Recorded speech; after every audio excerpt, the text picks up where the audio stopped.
আসসালামু আলাইকুম, সবাই কেমন আছেন? আলহামদুলিল্লাহ ভালো আছি। তো আজকে একটা ভালো কাজের উদ্দেশ্যে বের হয়ে গেলাম। খুবই বাতাস ওয়েদার ভালো না, তারপরেও বের হলাম কারণ অ্যাপয়েন্টমেন্ট আছে তার জন্য। তো আজকে আমার মাম্মামের কানে গাঁথা বা ফুরা দুল পড়ার জন্য যেটা বলেন সেটাই দিতে যাচ্ছি। 2 মাস ধরে ট্রাই করতেছি, আমি নিজেই সাহস পাচ্ছি না। তো আজকে রওনা দিলাম, দেখা যাক কি হয়।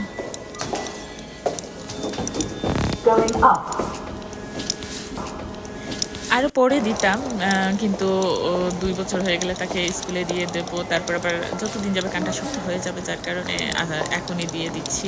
আর স্মৃতি ভিডিও করার উদ্দেশ্য হচ্ছে স্মৃতি হিসাবে রেখে দেবো, যাতে আমার মাম্মা বড় হয়ে দেখতে পারে। Is this your first time having? Yeah, yeah. She might be fine.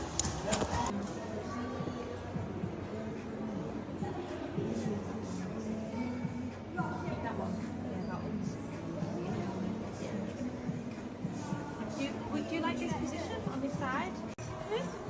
Miss, Mama? Yeah. Hi.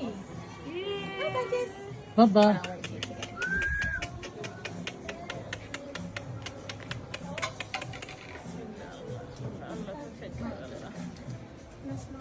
Okay, yeah, Mom. Okay, 1, 2, 3. No, don't tell it. Oh, finish. আমার মাম্মাটা অনেক কান্না করেছে, খুবই মন খারাপ। তো পাশে কিছুক্ষণ বসলাম, ওর বাবা একটা কাজে গেছেন। ওখান থেকে আসার পর আমরা বাহিরে খাবো আজকে, কারণ রান্না করিনি, আমার হাতে কাজ উঠতেছিল না। তাই সিলেটে একটা রেস্টুরেন্ট, এর আগে অবশ্য একদিন খেয়েছি, এটা নাম হচ্ছে বৈঠকখানা। এখানে সব ধরনের খাবার পাওয়া যায়, বাঙালি খাবার। তো ভাবলাম যে এখন গিয়ে রান্না করে খাওয়াটা লেট হয়ে যাবে, তো এখানেই আজকে খাওয়া দাওয়া করে নিই। এখানে খাবারটা খুবই সুস্বাদু।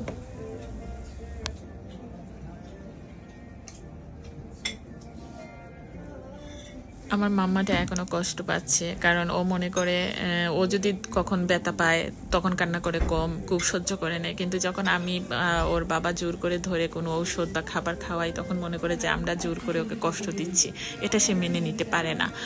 তো যাই হোক, এখানে আসছে, এখন একটু ভালো হয়ে গিয়েছে মনটা ওর। আর এই যে খাবার চলে আসলো, আমার কিন্তু আবার একটা ইয়ে ছিল, দুর্বলতা ছিল, সেটা হচ্ছে আমি বাংলাদেশে কখনো কিন্তু রেস্টুরেন্টে খাই না। আর যখন লং টাইম ডিউটি করতাম, চিপস ড্রিঙ্ক এইগুলাই খেতাম, রেস্টুরেন্টে খাইতাম না। আর বিয়ে বাড়ির সেন্টারেও কিন্তু আমি খাইতাম না, বিয়ে বাড়িতে গেলে সেন্টারের বাবুর্চি রান্না আমার কেমন লাগতো, আমি খাইতাম না।